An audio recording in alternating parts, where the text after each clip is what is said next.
Hello guys, we have a 4 game slate for January 10th here, and just starting off, these 4 games, there are 3 teams on a back-to-back. We have the Celtics, the Spurs, and the Detroit Pistons.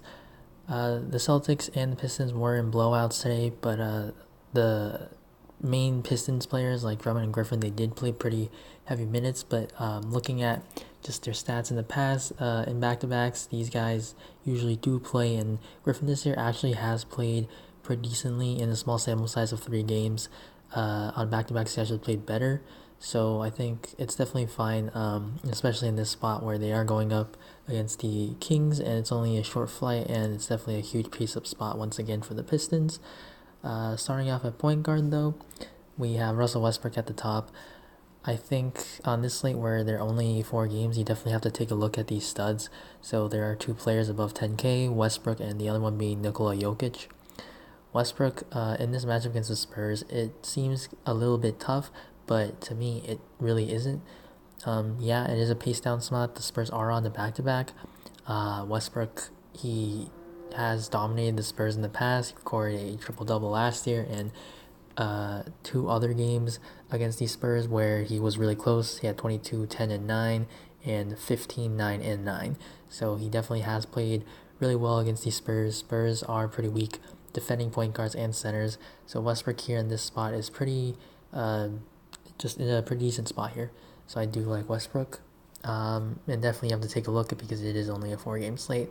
So raw points are a little bit more of a priority here. And really, in these kind of like mid-range area, there are not a whole lot that like really just stands out. Darren Fox is an option that I like at 7.6K against Detroit, back-to-back for Detroit once again. It's a little bit of a price increase for Fox here, but he's going to be at home. He has looked better since that injury that he took to his shoulder.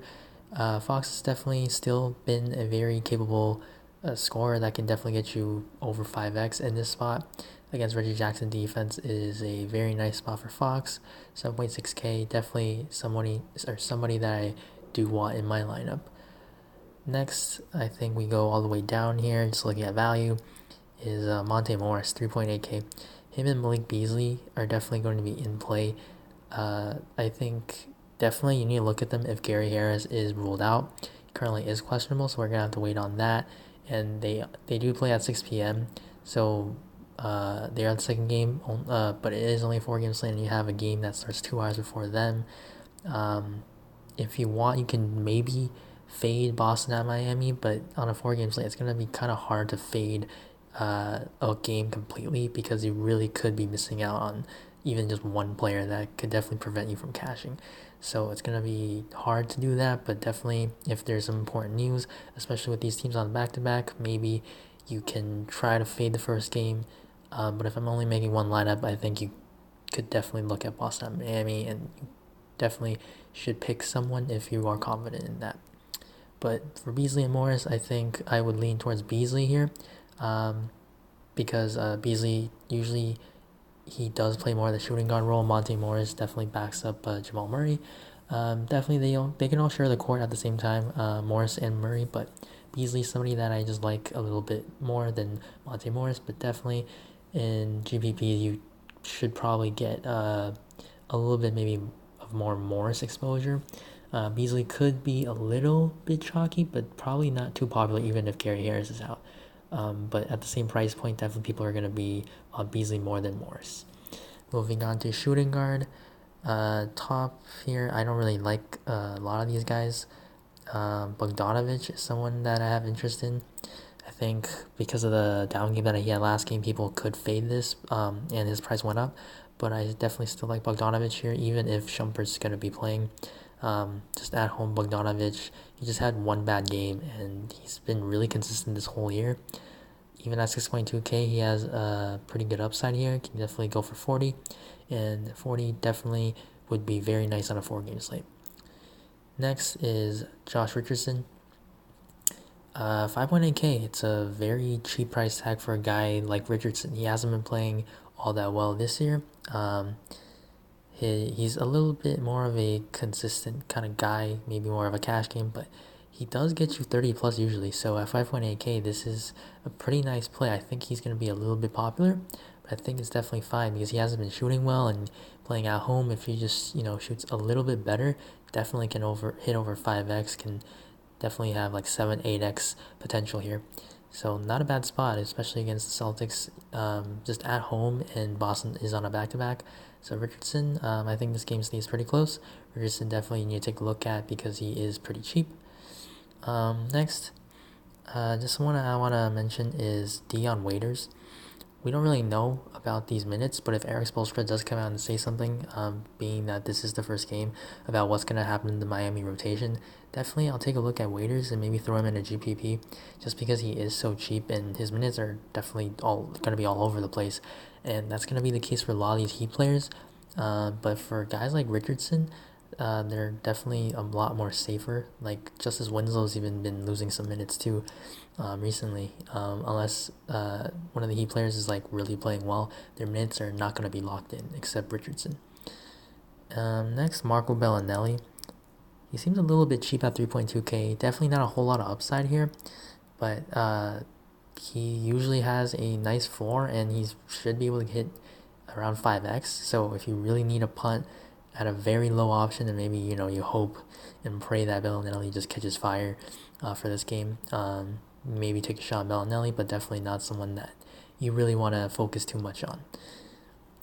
Moving on, small forward, I've mentioned Bogdanovic. I think Tobias and Gallinari are okay, but at these prices, you really need them to hit over 35, and it's going to be a little bit tough for them. I think they can definitely do it, but just the risk with the upside that they have, I don't think they have a whole lot of room here at these price tags.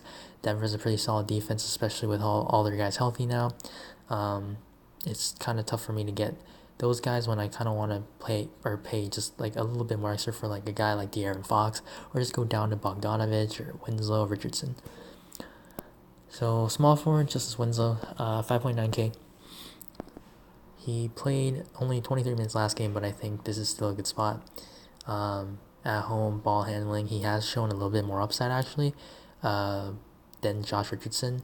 He is only $100 more. I think if you're trying to be safe, you can definitely go Josh Richardson over Winslow. But for GPPs, I definitely want to take a shot at Winslow here. Definitely has some pretty solid upside. And then I already mentioned Josh Richardson. Bielitsa not going to be a play for me with Marvin Bagley back. So yeah, that's about it. Bertans, 3.7k. He got ejected today actually, but with Rudy Gay probably out tomorrow again, Bertans, he's usually going to be the option over Poitl for the crunch time. And here in this spot, it's not like the best matchup. OKC is pretty solid defensively, but OKC does give up a lot of points to shooting guards and power forwards. So Bertans could be able to get you around like 20, which would be good enough for over 5x on a 4-game slate. So definitely not a bad option. But obviously, if only Rudy Gay is ruled out. Moving on to power forward, Blake Griffin here. I was on Blake for Wednesday's night matchup against the Lakers. They just got blown out.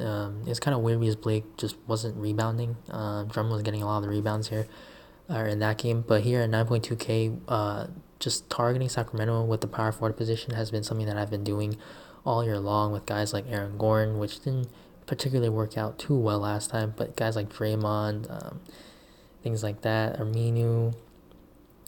It's definitely, for the most part, has worked out. And in this spot, Blake Griffin, 9.2k, just a major pace-up spot. Terrific upside for Blake.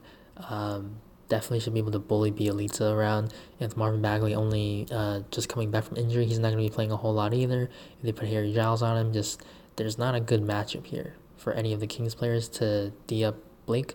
So I really like Blake even at 9.2k. I would prefer Blake over Paul George, actually. So just an option that I really like on the 4-game slate. So definitely Blake, probably somebody that I'm going to pretty much be close to locking in all of my lineups.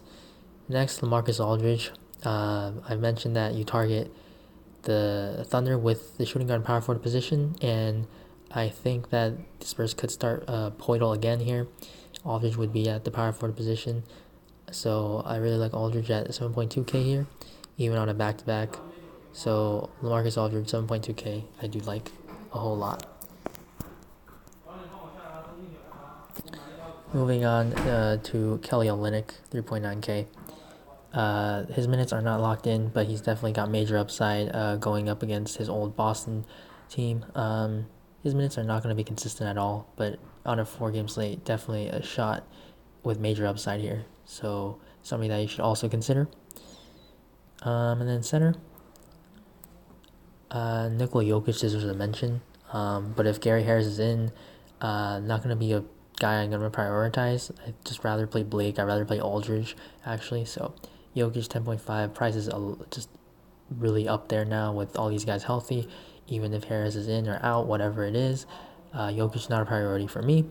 Drummond, people do like to target the Kings with the center position, but I think I like Blake here a little bit better than Drummond just because Blake has definitely a better offensive game. So Drummond, sure, he can definitely get you maybe 20-20, but Blake definitely a lot, just a safer play in my opinion, and with a little bit more upside than Drummond, and he's only $100 more, so I just prefer Blake. And then for value, I think you can take a shot at Boban if they say that he's gonna start. In the past, Denver, or when the Clippers played Denver, Doc Rivers has thrown Boban into the mix, just starting or coming off the bench. But definitely, if he's coming off the bench, you can't really play Boban just because his minutes are not locked in, and he can just get a coach decision DNP. So overall on this slate, I really like Blake, and then Marcus Aldridge, and then Malik Beasley if Gary Harris is out, and then De'Aaron Fox and Bogdanovich. So if you like this video, please just give me a like, and also please subscribe to the channel. I'll have my Twitter as usual in the description. So thank you guys for watching, and I'll see you in the next slate. Bye.